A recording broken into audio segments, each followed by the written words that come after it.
Okay, precalculus. Here's our second part of our hyperbola information. This is page 3 of your notes. And we did the top example, this one, example 2. I showed you this one in the video from last week on hyperbolas. So now we're moving on to example 3, which is this bottom part of page 3 of your hyperbola notes from section 10.4. So this problem says finding the asymptotes of a hyperbola. Well, there's more to it than that. But anyway, it says find the center, vertices, foci, and the equations of the asymptotes of this hyperbola. 9x squared minus 4y squared minus 36 plus 8y minus 4 equals 0. Then it says sketch the hyperbola using the asymptotes as an aid. So the first part of this is not given, this equation is not given to you in standard form. We're going to manipulate it algebraically into standard form. We're going to use completing the square similar to what we did with ellipses, and I'm going to show you that process first. So here's my starting equation. I rearranged my terms. You'll see my two x terms here are here and here, and my two y terms, let me see if I can find another color, use my brown, are here and here, and then I move the 4 over. So I'm moving the constant to the right side. We're going to put new numbers in with the x's and y's, and I group my x terms together and my y's terms together, and we'll see what happens. And since, but let me make a point here, since the y's were negative, I put the y's as the second two terms. The general form of a hyperbola, the x can be the negative ones, you may remember from the first day's notes, and go back to those real quick. If the x is if in the starting equation the x squared term is negative, I would put that term, and it's in the linear term that goes with it second. But in this case, my 9x squared is positive, so I'm putting that first with 36x, and then the 2y squared, the 2y terms. Then we're going to factor out the number in front of x squared, which is 9, and to make the coefficient of x squared 1. And I'm also going to take that out of the 36, so that left me a 4 here. So this 9 times in parentheses x squared minus 4x does equal the 9x squared minus 36x that's above it. And then moving on to the y's, since there's a minus 4y squared here, I'm technically taking out a negative 4 to make this a positive 1y squared here. So I have to take a negative 4 out of positive 8, and that's going to flip this to negative 2y. So make sure you do that negative correctly in the part that's negative. And then this equals 4 was unchanged. All I'm doing is manipulating the left side a little bit. I don't have to balance the equation with what I'm doing. Now is the completing the square step.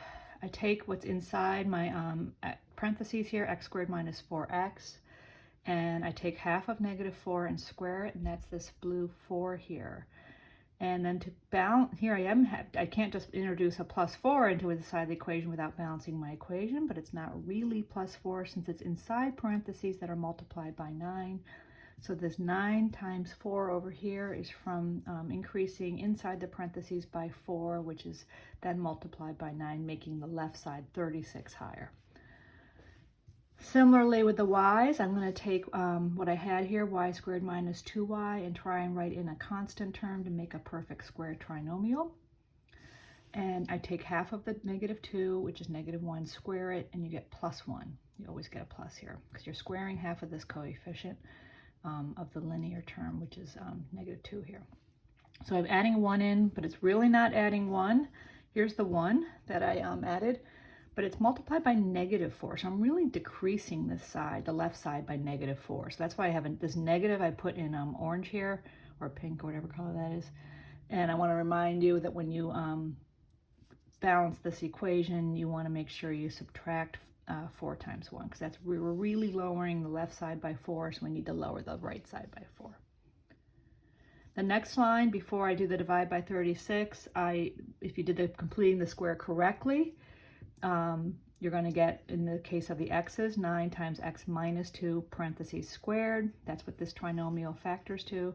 And then the y squared minus 2y plus 1 factors to y minus 1 squared. And we still have our minus 4 in front. And this all adds up to 36. It's 4 plus 36.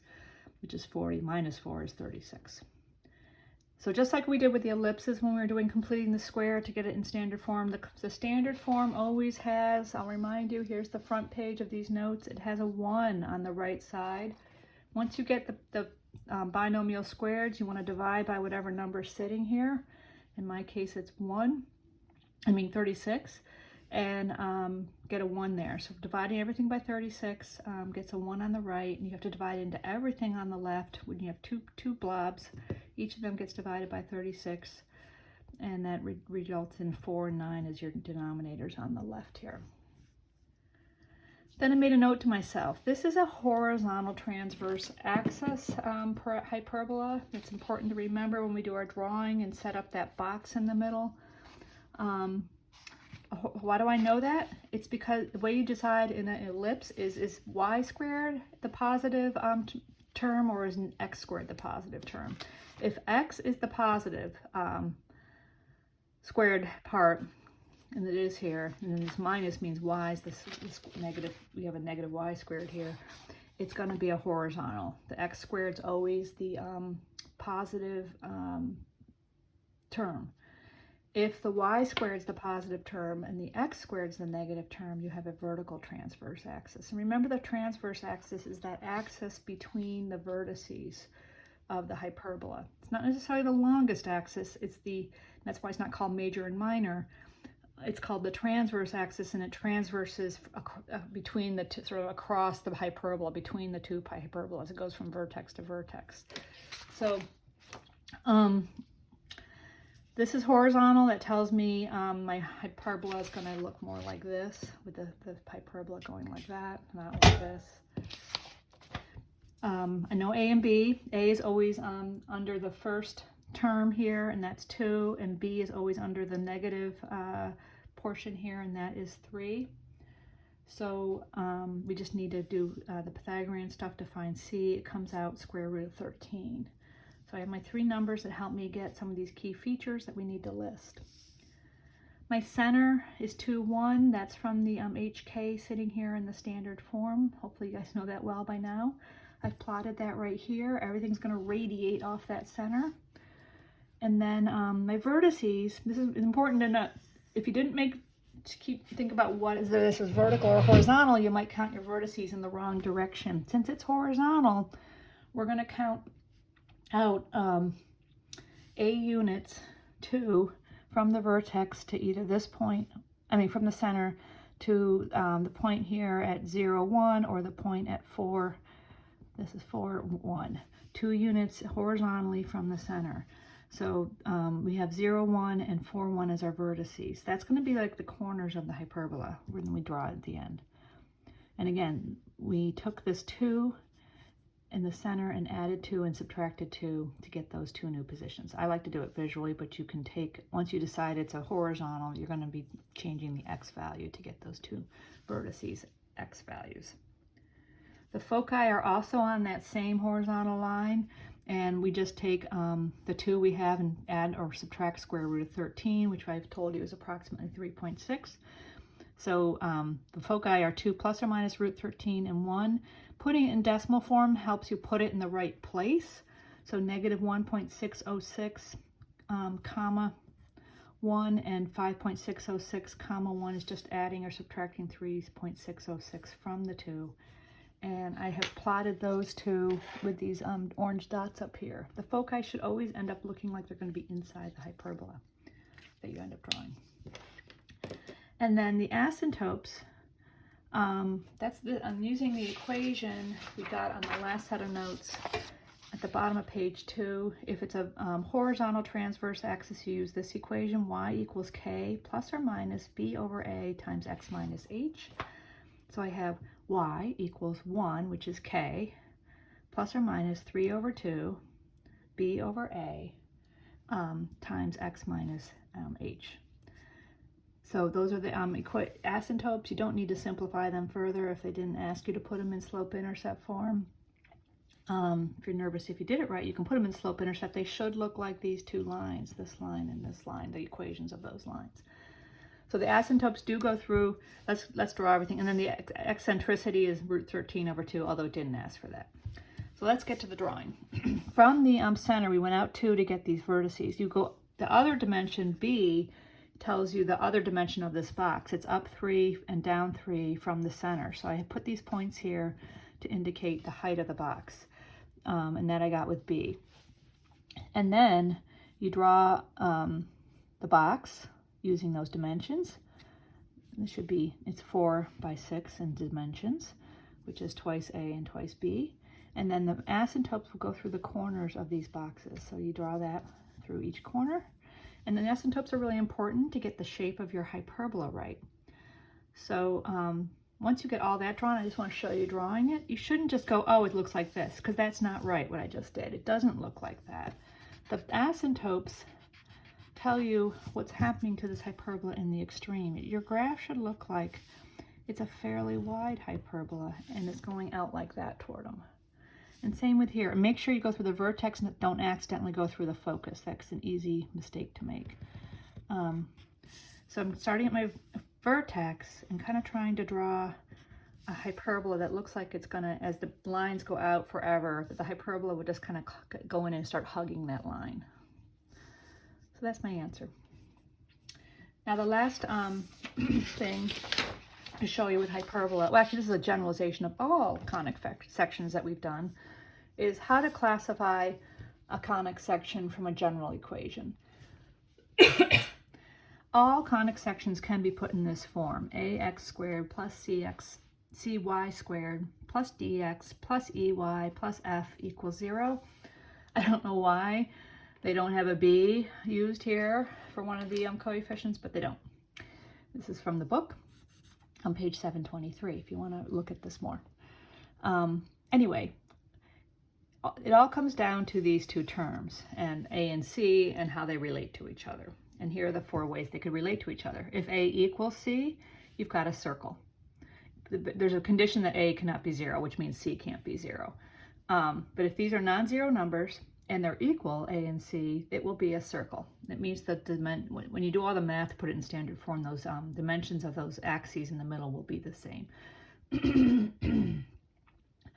So, and if it's a parabola, a times c will be 0, and that means a is 0 or c is 0, but not both. If they're both 0, both terms wouldn't be there, and this would be a line, which is a degenerate form of a conic section. Technically, lines are degenerate forms of many things, but they are degenerate forms of conic sections. But we're not going to ask you to classify something where a and c are both 0. So if one of them's 0, that means you only have one of the variables squared, and that results in a parabola. If a times c is greater than 0, then you have an ellipse, and a cannot equal c, because if a equaled c, you would actually have a circle. And this says and, sorry, it's a little bit messy. A and c have like signs. What that means is they're either both positive or both negative.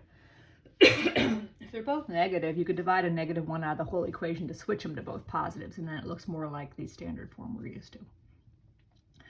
And finally, a hyperbola is what you've got, what the graph will be if a times c is less than 0. What that means is that either a or c has a negative coefficient and the other one does not, and that results in a hyperbola graphically. And these are all called conic sections because if you took a plane and sliced a cone, a cone sitting on top of a cone where their points was where they were sitting on top of each other, and they were the same size cones, you would get these different shapes, which fall into these different categories.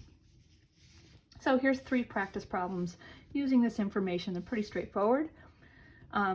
If a hyperbola is not organized in this form, you do want to put it in this form to classify it. But here we have one, and I wrote down that a is -9. A is always the one with x squared, okay?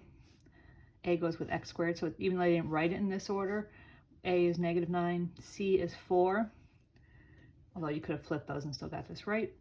But then we say AC is -9 times 4, that's -36, which is less than 0. That means we have the case 4 here, which means it's a hyperbola.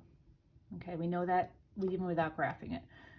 But if you did have to graph this, if you had all of these, and then we said graph, this would be a good thing to know at the beginning, because if you say, oh, I know this is going to be a hyperbola, you're going to be looking for the features of a hyperbola as you go through the manipulation algebraically to get those values of A, B, and C, and then do the final drawing and know, oh, I need these asymptotes to help me do the drawing well, and it's going to look like a hyperbola. This next one, A is 3, that's the coefficient of x squared. C is the coefficient of y squared. There is no y squared, so the coefficient must be 0. And then we get AC equals 3 times 0, and that, of course, is 0, which suggests it's, case 2, a parabola. Okay? And finally, we have one more example here.